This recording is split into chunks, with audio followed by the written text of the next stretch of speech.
مجھ سے ایک دفعہ ایک صاحب نے پوچھا، انہوں نے کہا کہ عیسائی کے ساتھ روٹی کھانی جائز ہے؟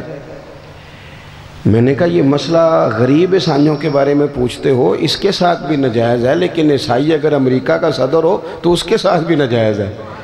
اگر آپ نے اس لیے کہ وہ مشرک ہے، ناپاک ہے، نجس ہے، اس سے آپ نے پرہیز کرنی ہے، تو پھر اس وقت بھی مسئلے پوچھا کرو جب وزیر اعظم ہے، اس میں دعوت ہوتی ہے، اور کئی مشیر مولوی بھی بیٹھے ہوتے ہیں بیچ میں، کئی منسٹر مولوی، اس وقت کبھی نہیں کسی نے مسئلہ پوچھا۔ کیا دین کا فتویٰ اس لیے ہے کہ غریب ہو تو فتویٰ اور ہے، امیر ہو تو مسئلہ اور ہے؟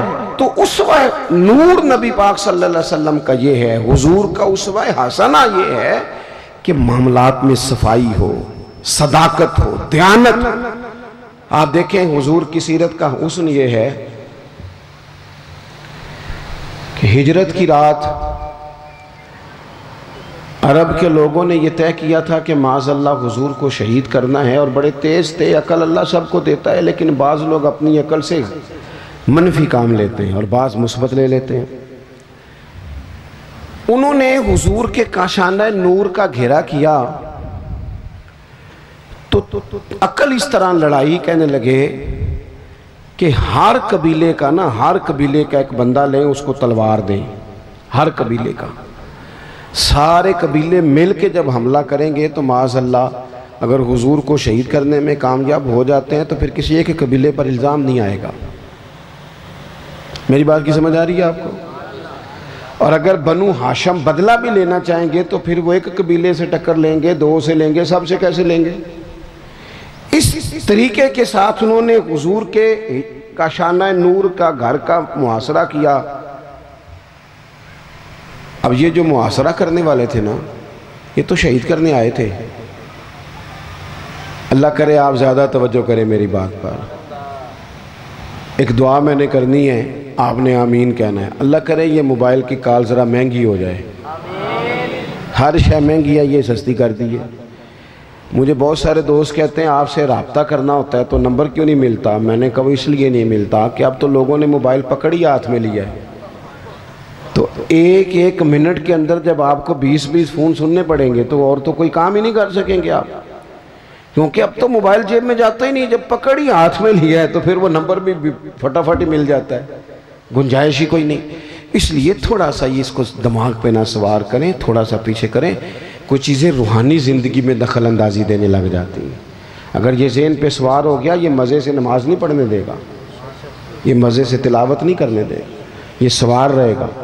فوراً میں نے دیکھا ہے سلام پھیر کے بندے جیب سے نکال لیتے ہیں، تو اس میں مشکل ہو جائے گی۔ بہرحال بات ختم کرنی ہے، 1-2 منٹ میں سمیٹنے لگا ہوں، آپ توجہ فرمائیں۔ سب لوگوں نے محاصرہ کیا ہوا ہے۔ خاص قابل غور نقطہ ہے کہ سب محاصرے میں حضور کو شہید کرنا چاہتے ہیں، اور نبی پاک کیا فرما رہے ہیں؟ حضور فرما رہے ہیں علی یہ امانتیں لے لو، لوگوں کی امانتیں، صبح واپس کر کے امانتیں تو مدینے آ جانا۔ یہ جن امانتوں کا نبی پاک بندوبست کر رہے تھے محققین نے لکھا ہے ان میں سے ڈھیر ساری امانتیں ان لوگوں کی بھی تھیں جو باہر تلوار لے کے کھڑے تھے، ان کی بھی امانتیں حضور کے گھر میں۔ مجھے بتاؤ کسی بندے کوئی لوگ عمرے پہ جانے لگیں تو لوگ کہتے ہیں پہلے میرے پیسے دے، کرائے کا مکان والا بندہ جانے لگے تو لوگ کہتے ہیں پائیا پہلا پیسے دے، تیرے سے پیسے لینے ہیں، تو کیسے جائے گا محلہ چھوڑ کے؟ تو جس شخص کو معاذ اللہ آپ قتل کرنے پہنچ گئے ہیں، جس شخصیت کو شہید کرنے کا ارادہ کر لیا، پیسے گھر میں پڑے، معنی کیا ہے؟ کہ ان کو بھی پتا تھا کہ یہ شہید کر بھی دیے گئے، اگر کسی وجہ سے ہم کامیاب بھی ہو گئے تو ہمارا پیسہ ضائع نہیں ہوگا۔ اور حضور کو بھی دیکھیں آپ، یہ حضور نے ہمیں سوچے دیے ہیں، اسوہ حسنہ۔ میں نے کہا صرف ظاہری حلیے کا نام نہیں، سوچیں دیے ہیں حضور نے ہمیں کہ نبی پاک صلی اللہ علیہ وسلم۔ دیکھیں نا کتنا آسان ہے یہ ہمارے لفظ کہنا کہ مشکل آ گئی تھی، لوگوں نے رہنے نہیں دیا، چلے گئے، لیکن قریب نے اس ایمرجنسی کے عالم میں بھی جب پورا مکہ تلواریں لے کے سڑکوں پہ آ گیا ہے، وہاں بھی اگر حضور نے فکر کی ہے تو لوگوں کی امانتوں کی فکر کی ہے۔ اور قربان جائیں مولا علی سے بھی جب کسی نے پوچھا کبھی مزے سے بھی سوئے؟ کہنے وہ ہجرت کی رات ہی مزے سے سویا تھا۔ تو کہا جناب وہ تو خطرہ تھا، اگر وہ پردہ نہ اٹھاتے اور آپ پر اسی طرح حملہ کر دیتے تو حضرت علی کہنے لگے ایسے ہی کر دیتے. ساڑھے نبی دی زبان ساڑھے واسطے قرآن. حضور نے فرمایا تھا علی سو جا, سویرے امانتیں دے کے مدینے آ جانا. جب حضور نے کہا تھا سو بھی جا تو مجھے سمجھ آ گئی سوؤں گا بھی. جب کریم نے کہا سویرے اٹھنا ہے تو سمجھ آ گئی سویرے اٹھنا بھی ہے. جب کہا امانتیں دے دینا تو سمجھ آ گئی امانتیں دینی بھی ہیں. اور جب کہا تھا مدینے آ جانا تو سمجھ آ گئی جناب اسرائیل اتنی دیر نہیں آ سکتے جتنی دیر حضور کا مدینہ نہ آئے. جنہوں ویک کے ٹھر دیاں آکھیاں نے تو جنہوں ویک کے ٹھر دا سینہ ہے. ربا تیری ساری خدائی چیک کی تے شہر مدینہ ہے. اور رب بھی جانے سونے محبوبہ تیرے شہر دیاں بھی کی لذتانے. ایک رون جنہ نے ویکھیا نہیں تے ایک رون دوبارہ جامن لی. ایک رون جنہ نے ویکھیا نہیں, ایک رون جنہ نے ایک رون دوبارہ جامن لی. تو عزیز حضور نے وہاں بھی امانتوں کا خیال کیا. مزاج نہیں, آپ یقین کریں جھوٹ اور بددیانتی تو کھا گئی لوگوں کو. بیوی کہہ رہی ہوتی ہے کہ چل تھوڑے پیسے دے دیا کر, سچ تو بولا کرنا. لاہور جاتا ہے تو لاہور کا ہی بتا کے جایا کر.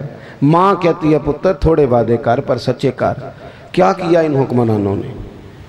اب تو میں تو کئی دفعہ کہتا ہوں ان سے تو کوئی امید ہی نہیں. اب پچھلی حکومت کہہ رہی تھی اس سے پچھلی نے مہنگائی کی ہے تو یہ کیا کہہ رہی ہے تو کی کس نے ہے؟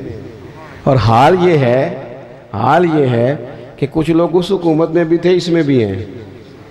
ایک دفعہ ایک دانشور کہتے ہیں میں نے ایک آدمی سے پوچھا تو ہر سیاسی پارٹی میں مل جاتا ہے, تیری پارٹی ہے کون سی؟ کہنے لگا تینوں اجے بھی نہیں سمجھ آئی, میری وہ پارٹی ہے جس کی حکومت ہوتی ہے اور جس کی بھی ہو وہ ہماری ہوئی ہے.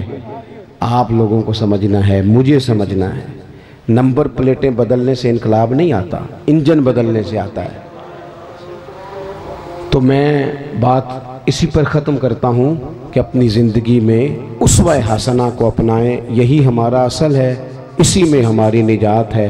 اللہ تبارک و تعالی ہمیں اس کی توفیق عطا فرمائے. لائیں جی اس کو, بچے کو لائیں جی, اس کی دستار کریں اور پھر سلام ہوگا اور مفتی صاحب دعا فرمائیں گے. بیٹھ جاؤ, بیٹھ دل افرا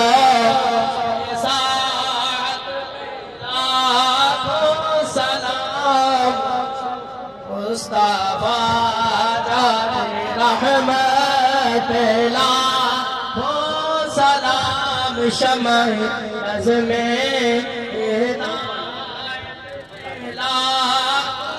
سلام یا الہی صدقہ ہے آل رسول اور یہ سلام آجزانہ خوب